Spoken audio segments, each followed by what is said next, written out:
So welcome everyone to the forum of Foiling Week 2020. We are live currently from Garda Lake in beautiful Malcesine.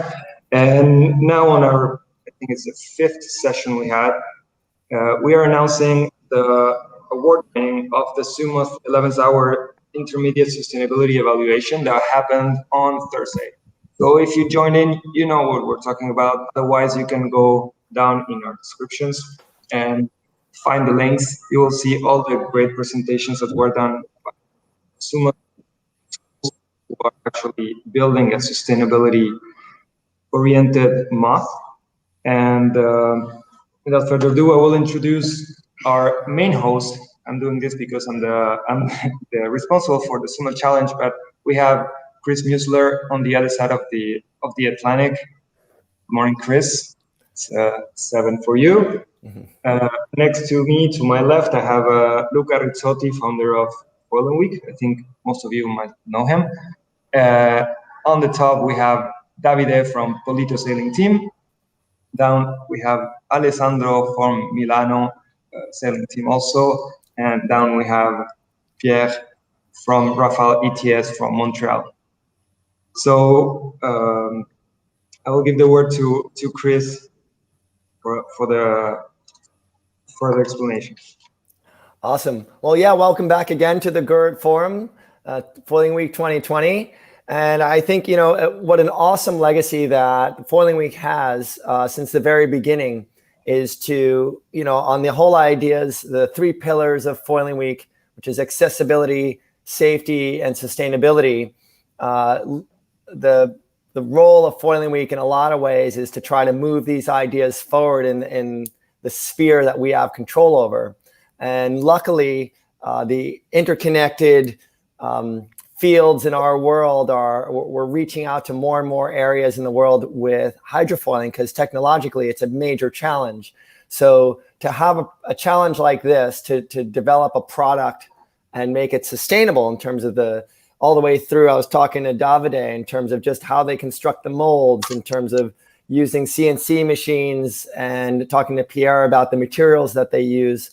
All these have manufacturing and design and other technological applications elsewhere, but it's not really on the top of people's list to try to make it more sustainable when you design and build something. So these challenges are really necessary, and they have kind of really far-reaching effects. And luckily, we have really young minds, women and men working on these at the universities.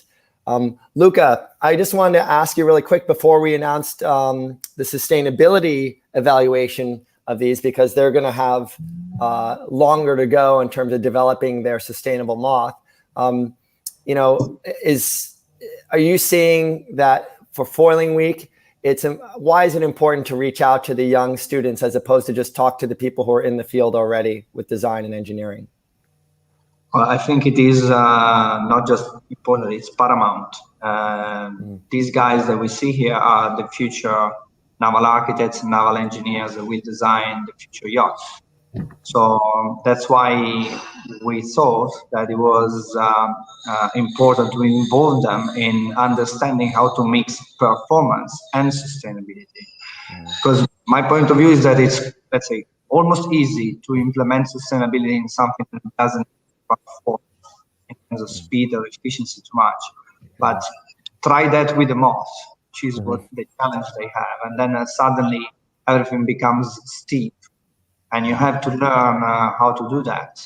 And I think only when you do that, then you can transfer the technology and have a trickle-down effect.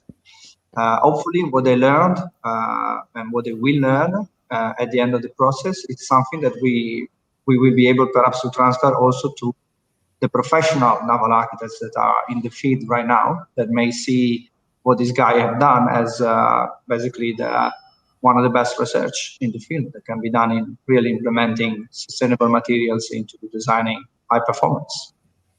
And I know that every member of these design teams, there are women and men on these teams, these are just the representatives, are kind of coming up with their own ideas and sharing them, and they are going to move these ideas forward.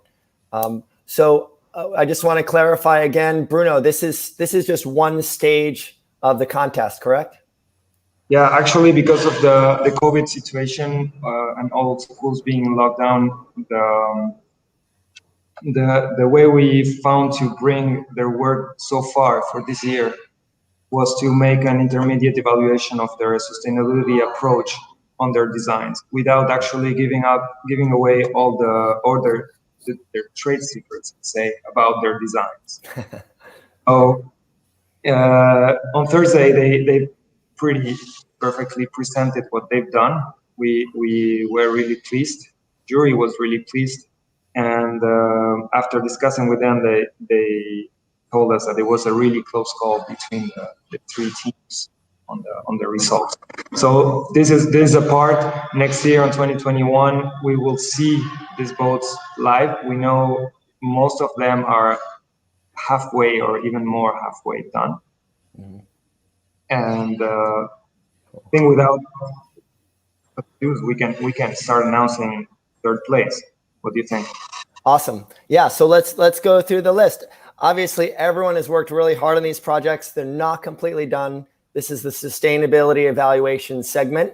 But what I know from Bruno and from your talk earlier this week, that everyone really has been succeeding at achieving these sustainability benchmarks as you develop the product. And at the end, I'll ask everyone a little question about that. So third place, Politecnico di Torino and Davide and his team. Congratulations. Congratulations. Thank you. Thank you for all that effort. I know it's not over with. So this is just one stage, but we'll talk. You have some really great takeaways from this stage of the competition. In second place, from Politecnico di Milano, Sandro. So congratulations. Congrats. I see Canada is already Thank you very smiling. much. We can Thank see you. Rafael. Thank you. Who's going to be first? And Bruno has some attachment to ETS and Rafale Yes. in first place for this stage of the competition for the sustainability evaluation on the SuMoth challenge. So congratulations to Pierre and your team in Montreal.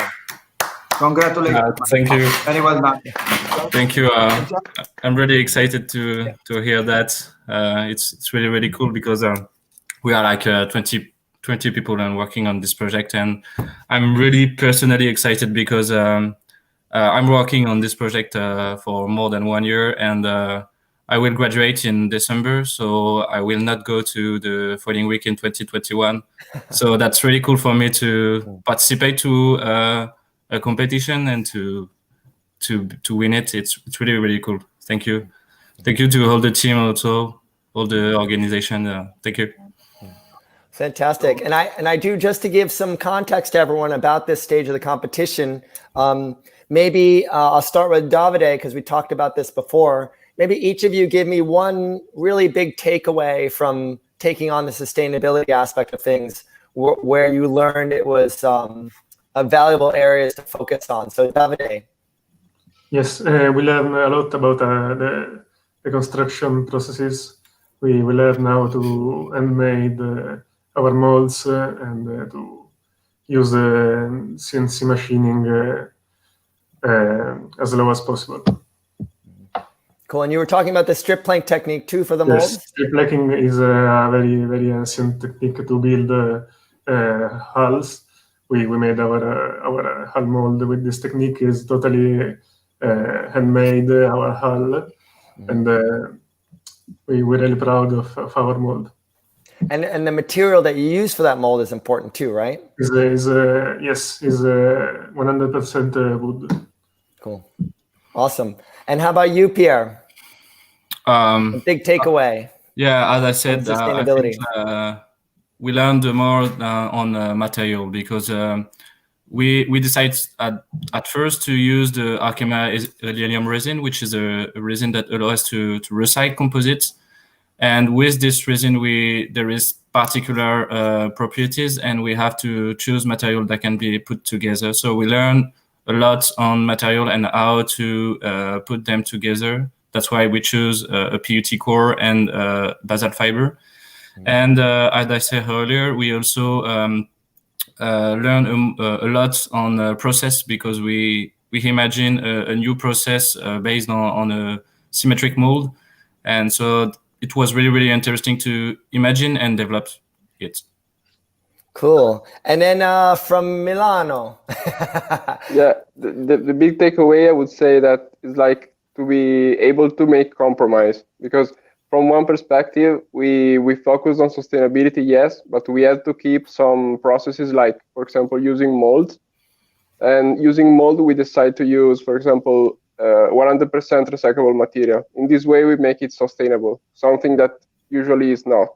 So that's, I think it's a big takeaway. That's fantastic. Well, I'm not in charge of the SuMoth challenge, but I'm loving following it along. And I'm glad that even though Pierre said these are long projects, just like when Bruno was doing this project with the C-Class catamaran years ago now, it goes through kind of a couple different groups of students sometimes, and you have to pass on that knowledge and let them take it forward. Bruno, I'll let you and Luca have the last word. So I would like to thank you all for actually putting all the effort again. Like it was quite fun to see your reports. Just a little to clarification, I had nothing to do with the results. I was not part of the evaluation. Well, there's no me and Rafael, even though natural. And two little things I would like to say. Please, for those who are watching, also for you, if you can like, share, subscribe to Foiling Week. To promote the SuMoth Challenge and also Foiling Week for new teams. And there's a journal of sailing technology who is actually promoting a student competition in design. So if you can go and take a look, you can get an award. I'm not sure of the technicalities of the contest. It has nothing to do with us, but we are promoting it since Laura Marimon, who is also a jury in the SuMoth Challenge, is actually part of that organization. So, well, see you in Garda 2021. Yes. Look forward to see the boats. You can still come, Pierre, even if you're done. Sorry? Yeah. And everyone needs to go sailing when you come. Yeah, sure. We send you a special invite, yeah. Awesome. Well, thank you again, everyone. Congratulations. All three teams are really winners in this, and the competition's not over. But really, the winning component of this is the success of their projects. Just getting those boats up and foiling and proving that you can do it, and learning about sustainability along the way. So thanks, everyone, for participating. And we're going to see you in not a long time for one of our last panel discussions. Thank you. Thank you very much. Thank you. Thanks, Ciao. everyone. See. Have a good day. Congratulations.